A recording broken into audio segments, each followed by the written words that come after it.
第一章，鏡子和鏡子碎片。大家注意，我們的故事要開始了。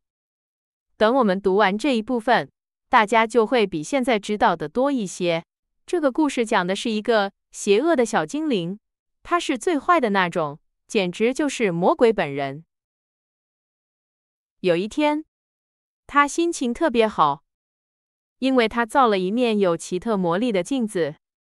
所有美好善良的事物映照在裡面，都會縮小到幾乎消失，而那些無用和醜陋的東西，反而會顯得更突出，甚至更加醜陋不堪。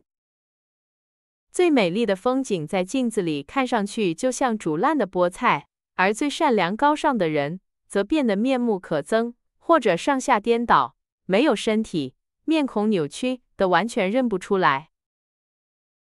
要是誰臉上有一顆小雀斑，可以肯定，鏡子裡它會擴大到蓋住鼻子和嘴巴，這太好玩了。魔鬼說，如果一個善良虔誠的念頭在某人心中閃過，鏡子裡就會映出一副獰笑的面孔。魔鬼就為他這巧妙的發明樂得直不起腰。所有上他那所小精靈魔法學校的學生，沒錯，他辦了一所培養小精靈的學校，都到處宣揚，說發生了一個奇蹟。他們聲稱，從那天起，人們總算能看到世界和人類的廬山真面目了。他們帶着鏡子跑遍了全世界，最後，沒有一個國家，沒有一個人，不曾在鏡子裡被扭曲過形象。然後，他們還想飛到天上去，想去嘲笑天使和上帝本人。他們帶着鏡子越往上飛，鏡子就笑得越厲害，發出的獰笑聲也越來越響，以至於他們幾乎都抓不住它了。他們繼續飛，離上帝和天使越來越近。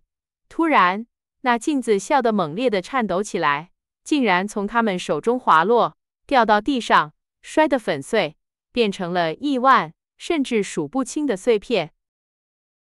而恰恰在此時，這鏡子造成的禍害比以前更大了。有些碎片像沙粒那麼小，飛散到世界各地。要是落到誰的眼睛裡，他就粘在那裡。